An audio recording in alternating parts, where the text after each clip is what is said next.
Mesdames, Messieurs, bonsoir. Merci de prendre le rendez-vous de cette édition d'information. Ouverture ce mardi de la 30e session ordinaire du Conseil des ministres de la Conférence interafricaine de la prévoyance sociale. Des membres et représentants nationaux et internationaux prennent part à ce rendez-vous prévu pour durer 3 jours.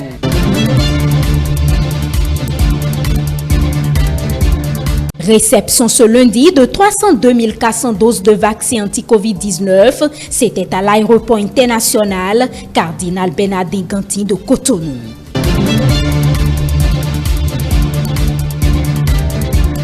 L'Organisation des Nations Unies pour l'alimentation et l'agriculture est préoccupée par la détérioration de l'état de l'alimentation et de la nutrition en Ouganda en raison des restrictions liées au Covid-19. Les détails sont à suivre en fin d'édition.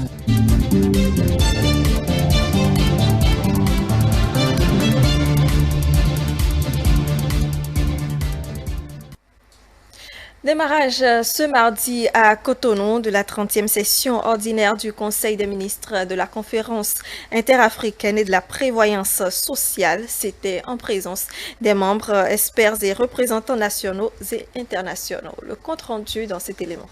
Des experts et cadres conviés à cette 30e session ordinaire de la Conférence interafricaine de la prévoyance sociale CIPRES. Durant 2 jours, ils auront pour mission d'examiner et de vérifier 24 dossiers. Face à un monde en pleine mutation, qui induit des transformations notables au plan social, l'un des défis à relever par la CIPRES est celui du pilotage, voire de la gouvernance des organismes de protection sociale de ces États membres. Par votre présence, par la qualité de vos échanges et de vos recommandations, j'ai la ferme conviction que vous démontrerez qu'ensemble, nos États peuvent relever collectivement et de manière efficace ce nouveau défi. J'ai la certitude que votre assise contribuera de façon significative à une meilleure prise de décision par les ministres. En raison de la crise sanitaire liée à la COVID-19, le Conseil des ministres de la CIPRES n'a pas pu tenir de session depuis celle de Madagascar en 2019. C'est le lieu pour le représentant du président de la commission de surveillance de féliciter l'ensemble du gouvernement du Bénin pour cette tenue et d'inviter les participants à un travail collectif pour l'atteinte des objectifs. Nous voulons au début de nos travaux remercier les autorités béninoises à tous les niveaux qui ont facilité cette rencontre. Nos remerciements vont également aux membres du comité d'organisation, surtout en cette période de pandémie de Covid-19 où toute réunion comporte des risques.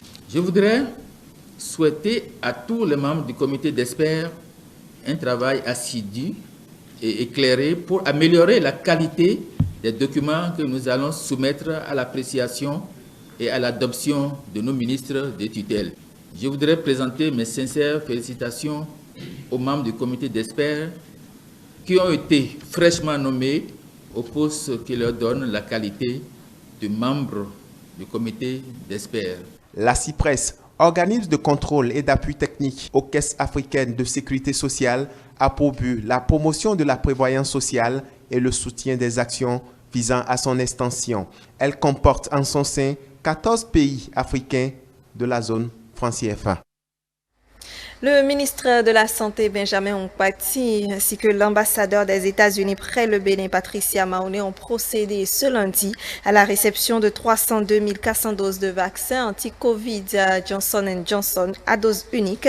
C'était à l'aéroport international Cardinal Bernardin Ganti de Cotonou et c'était en présence des représentants de l'OMS et de l'UNICEF. Suivez. Renforcer le mécanisme de vaccination mis en place par le gouvernement pour lutter efficacement contre la pandémie de la COVID-19, c'est le but de cette cérémonie officielle de réception de vaccins anti-Covid Johnson & Johnson octroyés par les États-Unis. C'est le lieu pour les représentants respectifs de l'Organisation mondiale de la santé et de l'UNICEF de témoigner toute leur gratitude à l'endroit des donateurs. L'OMS se réjouit particulièrement de ce don du gouvernement américain. Désormais, nous avons un grand espoir que grâce à cette aide du gouvernement et du peuple américain, le Bénin est en bonne voie pour atteindre son objectif d'immuniser 40% de sa population contre le virus de la Covid d'ici la fin de décembre 2021. Je tiens ici à remercier le gouvernement des États-Unis pour ce don important de vaccins Johnson & Johnson et pour leur confiance dans le dispositif COVAX au sein duquel l'UNICEF coordonne la logistique et l'acheminement des vaccins. Je tiens également à féliciter ici le gouvernement qui, à travers le plan de vaccination national, a pu déployer plus d'une centaine de centres de vaccination dans tous les départements, permettant ici à toute personne de plus de 18 ans dans le pays, béninois comme étranger, de pouvoir se protéger et protéger les autres contre la maladie. 302 400 doses offertes pour épargner le maximum de population en raison de la nouvelle variante qui circule et qui fait déjà des dégâts dans certains pays africains. À travers ce don, les États-Unis confirment une fois encore leur engagement dans la lutte contre la maladie. Les États-Unis sont déterminés à répondre par la même urgence aux efforts internationaux en matière de vaccination que ceux dont nous avons fait preuve chez nous. Nous continuerons à faire tout ce qui est en notre pouvoir pour construire un monde plus sûr et plus sécurisé et plus sain contre la menace des maladies infectieuses. Et je tiens à exprimer ma gratitude au gouvernement et au peuple béninois pour le partenariat solide que nous avons forgé pour contenir la pandémie mondiale du Covid-19. Ces doses de vaccins arrivent à point nommé selon le ministre de la Santé Benjamin Hunkpati. Il exhorte toute la population à sortir massivement pour faire le geste utile. Chère population, depuis l'apparition de cette pandémie, notre gouvernement met en œuvre des mesures pertinentes pour en limiter la propagation. De même, depuis que les vaccins sont découverts, nous travaillons à rendre disponibles tous les types de vaccins pour notre population. Ce lot de vaccins va donc contribuer grandement à la riposte du Bénin contre la Covid-19 et c'est pourquoi je voudrais recommander à chacun de se rendre sur les sites de vaccination pour se faire vacciner, surtout en cette période de grandes vacances favorable à de nombreuses manifestations ludiques et culturelles qui peuvent être propices à la contamination par le virus. La vaccination protège certainement contre le mal, mais n'exclut pas le respect des gestes barrières. Le ministre de la Santé en appelle au sens de responsabilité de tous. Une délégation du Conseil supérieur de la communication du Burkina participe depuis ce lundi à une séance de travail avec les conseillers de la Haute Autorité de l'Audiovisuel et de la Communication. Il faut dire que la séance s'inscrit dans le cadre des élections communales au Burkina Faso prévues pour le 7 novembre 2021. Suivez le reportage. Le président du Conseil supérieur de la communication du Burkina Faso à la Haute Autorité de l'Audiovisuel et de la Communication. L'autorité est venue s'imprégner du fonctionnement de l'organe de régulation en cas de période électorale en vue d'assurer une meilleure couverture médiatique des élections municipales dans son pays. La HAC Bénin est pionnière au niveau des instances de régulation des médias dans la sous-région en ce qui concerne le monde francophone. Le Conseil supérieur de la communication est organisé sur son modèle. À l'orée donc des élections municipales que notre pays s'apprête à organiser, il était de bonne loi, comme on le dit souvent, de revenir à la source pour s'inspirer, partager nos expériences, évoquer les inquiétudes, soulever les problèmes et recueillir les suggestions et les solutions qu'ils auront à nous proposer. Le Burkina Faso traverse en ce moment une situation délicate. Compte tenu de celle-ci, le président du Conseil supérieur de la communication compte donc sur le soutien du président Prosper Moriti et ses conseillers pour un aboutissement heureux. Nous allons bénéficier aussi des archives et surtout, nous voulons leur accompagnement pour pouvoir mieux mener les échéances à venir qui vont se dérouler dans un contexte difficile pour notre pays. Comme vous le savez, le Burkina est frappé en ce moment par la situation sécuritaire et nous avons des dizaines de communes qui sont touchées où nous avons la présence des médias. Il faut arriver à gérer cette situation avec délicatesse. Comment arriver à organiser des élections au milieu de l'insécurité, avoir des médias accessibles à tous les candidats et aux citoyens sans que pour autant nous puissions porter atteinte à l'ordre public ou encore nous puissions atteindre à la cohésion sociale. La séance de travail entre l'équipe de l'ARAC du Bénin et celle du CSC du Burkina Faso va s'étendre sur une semaine. On parle à présent de la présentation des copies figurées des lettres de créance des ambassadeurs agréés du Nigeria, du Ghana et de l'Allemagne ce lundi au ministre des Affaires étrangères et de la coopération. La cérémonie s'est déroulée au siège du ministère. Suivez. Né le 24 novembre 1960 à Buratai Town, dans l'état de Borno au Nigeria, Tukur Yusufu Buratai fut officier supérieur de l'armée nigériane. Titulaire d'un diplôme de la prestigieuse Académie nigériane de la défense, obtenu en 1981 d'une licence professionnelle et d'une maîtrise de lettres en histoire, de même qu'une maîtrise de philosophie en études de sécurité et d'un doctorat obtenu à l'Université d'État de Kaduna, Tukur Yusufu Buratai a occupé depuis 2015 le poste de chef d'état-major de l'armée de terre nigériane. Nommé ambassadeur extraordinaire et plénipotentiaire de la République fédérale du Nigeria, près le Bénin avec résidence à Cotonou, il présente les copies figurées de ces lettres de créance au ministre Aurélien Agbenochi. Notre mission ici est de pouvoir traduire cette affinité historique dans les relations diplomatiques que nous allons entretenir entre nos deux pays, notamment dans les secteurs économiques, social, politique, sécuritaire. Et nous voudrons rassurer le peuple béninois que nous allons travailler vraiment de manière très acharnée pour pouvoir nous assurer de la réussite donc de tout ce qui est accord de coopération dans les différents secteurs. À sa suite, l'ambassadeur extraordinaire et plénipotentiaire de la République du Ghana près le Bénin, celui de l'Allemagne près le Bénin, tous avec résidence à Cotonou, ont fait le même exercice. I was reading history and there was this about the Amazons, there was this about Dahomey. J'ai dit au ministre que j'ai appris, lorsque j'étais encore sur les bancs de l'école, l'histoire du Bénin. J'ai été très émerveillé par les Amazones du Bénin et je pense que c'est ce qui m'a inspiré même à défendre plus tard la cause des femmes, à être un leader même au niveau de la politique de mon pays. Et aujourd'hui, je me retrouve dans ce pays, le Bénin. C'est un rêve qui devient finalement une réalité.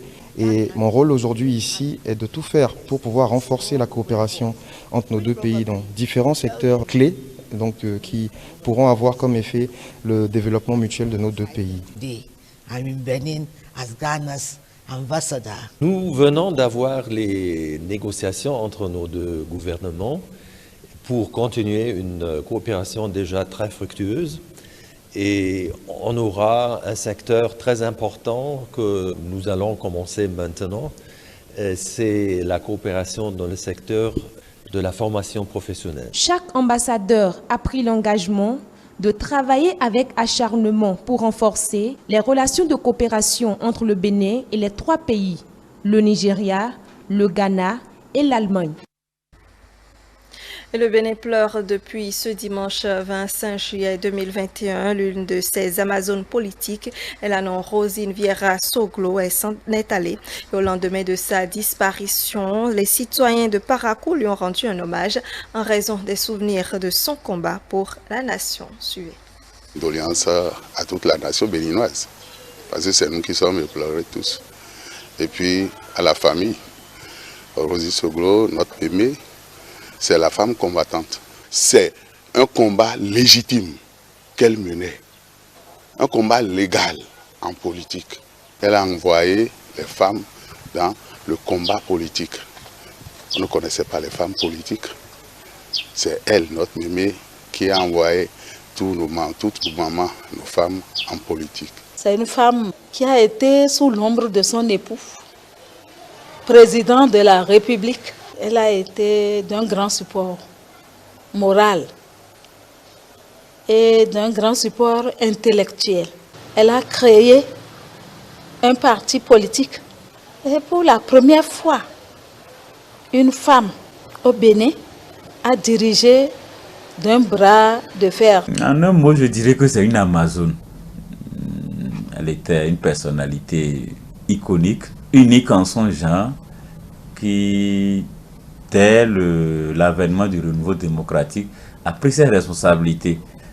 Quoique première dame d'alors, elle a tout fait d'avoir pour son propre compte un parti politique. Mieux, je ne pense pas qu'il y ait une femme depuis 1960 à nos jours qui ait fait 20 ans sans discontinuer au sein de notre Parlement. Lorsqu'on sait que c'est très difficile d'abord de se faire positionner sur les listes électorales, ensuite d'être élu, dans quelle circonscription encore? La circonscription de Cotonou, ça voudra dire que d'une manière ou d'une autre, elle avait forgé une popularité, elle avait un charisme, elle avait un statut vraiment de femme politique de premier plan. L'ONG Vidolé, l'enfant c'est l'héritage, l'enfant c'est la richesse. Donc sur le plan politique et sur le plan social, voilà une militante de première heure en ce qui concerne le renouveau démocratique. Elle a contribué beaucoup à l'épanouissement de la femme, bien-être de l'enfant. Alors des femmes comme Rosine Soglo, je souhaiterais que Dieu en donne au Bénin. Pourquoi? Une femme juriste, intellectuelle, une femme bien faite, qui est restée au foyer, auprès d'un homme. C'est rare, c'est très rare, c'est très rare. Elle n'a pas fait la tête, elle est restée dans un foyer du premier jusqu'à son dernier jour. Les gens regardent ce couple, cet exemple. Quand Nicéphore parle et que Rosine jette un coup d'œil, si ce n'est pas bon, c'est sûr que Nicéphore se tait. Et pour finir, l'Organisation des Nations Unies pour l'alimentation et l'agriculture est préoccupée par la détérioration de l'état de l'alimentation et de la nutrition en Ouganda en raison des restrictions liées à la COVID-19. Pour l'organisation, elle indique donc que le confinement actuel perturbe la chaîne d'approvisionnement. Suivez donc le reportage de nos confrères de CCTV+. Le confinement de l'Ouganda a privé les pauvres des villes d'un accès à une nourriture suffisante et de qualité. Sanyu Rose survit grâce aux dons d'amis. Elle dit que le confinement a coupé sa source de revenus. Quand ils ont annoncé le confinement, mon employeur m'a renvoyé chez moi sans un sou. Cela m'a beaucoup affecté. L'Ouganda est actuellement en confinement de 42 jours, une stratégie annoncée par le gouvernement pour contenir la propagation du coronavirus. Les transports publics, les lieux de culte, les écoles et tous les grands quartiers d'affaires sont fermés. Seuls les services essentiels tels que les agents de santé, les équipes de sécurité et d'intervention d'urgence sont autorisés à fonctionner. Selon l'ONU, la situation devient incontrôlable. Ils craignent qu'en raison de l'accès limité à des aliments sains, les cas de malnutrition puissent augmenter. Ce sont les gens qui doivent sortir de chez eux et gagner leur salaire quotidien. S'ils ne sortent pas, ils vont manger différemment. Ils mangent peut-être moins de nourriture saine et c'est ce que nous avons vu en Ouganda arriver aux pauvres des villes. Le gouvernement ougandais distribue désormais des dons en espèces aux personnes touchées par le confinement. Et jusqu'à présent, environ 400 000 personnes ont bénéficié du fonds de secours contre la Covid-19. Il y a des sections d'Ougandais qui continuent à dire que nous sommes laissés de côté, que nous sommes pauvres. Pourtant, nous sommes affectés par le confinement et d'autres effets de la Covid-19. Oui, nous sommes tous touchés, mais cet effort particulier est destiné à soutenir les ménages ou les familles qui résident principalement dans les zones urbaines. Mais l'Organisation des Nations Unies pour l'alimentation et l'agriculture affirme que le gouvernement doit faire plus.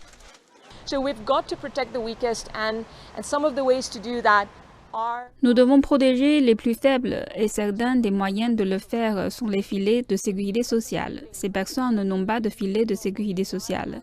Le gouvernement a des mécanismes de sécurité sociale, mais ils doivent être revus, réutilisés et élargis.